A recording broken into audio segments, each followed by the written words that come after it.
Chapter 25. George fell back through the door and landed on the floor with a heavy thump.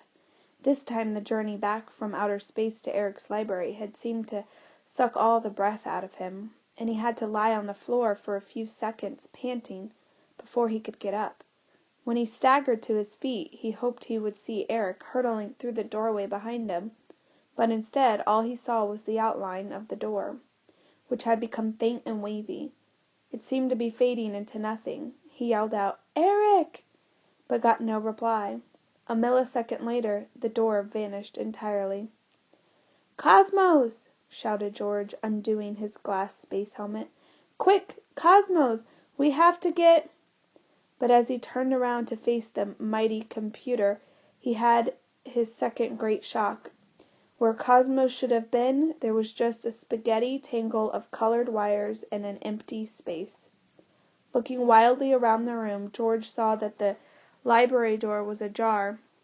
He ran through it and into the hallway, to find the front door wide open and the cold night air blowing in. With no time to take off his spacesuit, he dashed into the street, where he could make out the shapes of 4 boys running along the road. One of them was carrying a bulky backpack with a few wires sticking out of the top of it.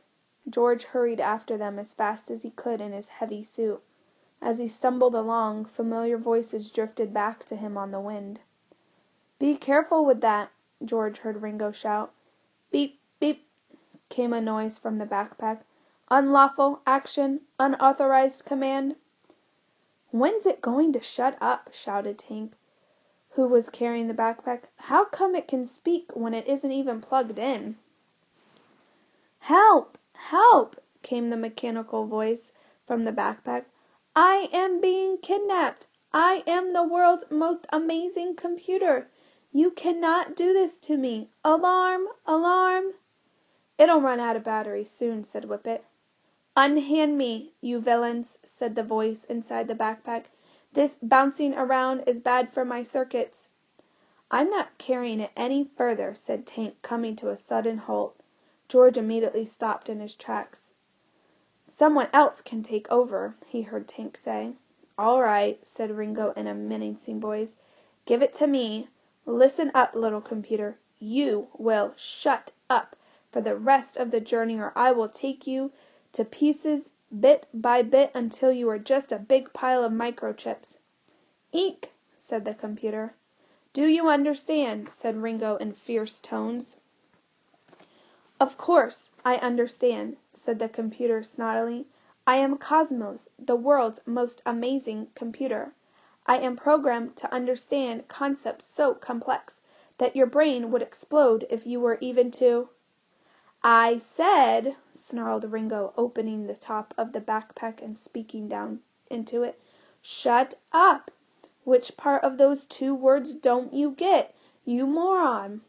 "I am a peaceful computer," replied Cosmos in a small voice.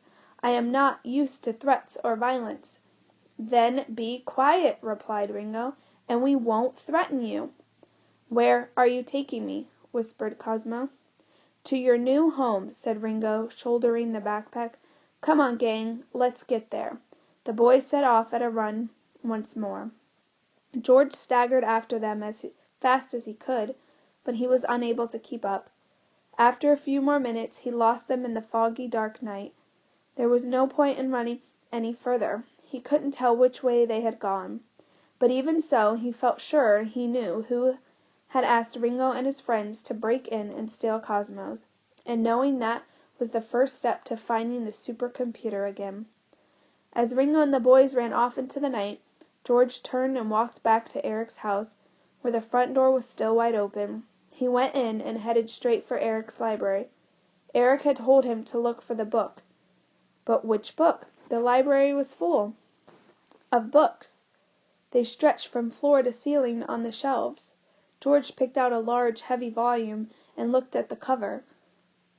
"Euclidean Quantum Gravity," it said on the front. He flickered through the pages. He tried to read a little. "Because the retarded time coordinate goes to infinity on the infant horizon, The surfaces of the constant phase of the solution will pile up near the event horizon. It was hopeless. He had no idea what any of it meant. He tried another book, this one called Unified String Theories. He read a line from it. The equation for a conformal. His brain hurt as he tried to make out what it meant. In the end he decided it meant he hadn't yet found the right book. He carried on looking around the library. Find the book, Eric had said. Find my new book. George stood in the middle of the library and thought very hard. With no Cosmos, no Eric, and no Annie, it seemed terribly empty in that house. The only link George had to them now was a pink spacesuit, some tangled wires, and those huge piles of science books. Suddenly he missed them all so terribly that he felt a sort of pain in his heart. He realized that if he didn't do something he might never see any of them again. Cosmos had been stolen, Eric was fighting with a black hole, and Annie would certainly never want to speak to him again if she thought George had anything to do with her dad getting lost forever in outer space. He had to think of something. He concentrated very hard. He thought of Eric and tried to imagine him with his new book in his hand, to picture the front cover so that he could remember what the book had been called. Where would he have put it? Suddenly George knew. He ran into the kitchen and looked next to the teapot. Sure enough, there, covered in tea stains and rings, where hot mugs had been rested on top of it, was a brand new book called Black Holes, which, George now realized, was actually written by Eric himself. There was a sticker on it that read, in what must be Annie's handwriting, Freddie the Pig's Favorite Book, with a little cartoon drawing of Freddie next to the words. That's it, thought George. This must be the new book Eric was so happy to find when Freddie stormed through the house. This must be the one. There was just one more thing he needed from Eric's house. It was another book, a large one with lots and lots of pages. He grabbed it from beside the telephone, stripped off Annie's pink spacesuit, and shoving the two books into his school bag, rushed back to his own house, closing Eric's front door carefully behind him as he went. That evening George scarfed down his supper very quickly and then shot upstairs to his room, claiming he had lots of homework to do. First of all, he got the very big book out of his bag. On the front it said, Telephone Directory. As his parents didn't have a phone, George had thought it was unlikely they would have the phone book, which was why he had borrowed Eric's. He searched through the alphabetical list under R. Using his finger to go down the long column of names, he came to Reaper, Dr. G, 42 Forest Way. George knew Forest Way. It was the road that led out of town to the woods where his parents took him in autumn to gather mushrooms and blackberries. He figured he couldn't go there tonight. It was too late and his parents would never let him out at this time. And anyway, he still had work to do with the Black Holes book.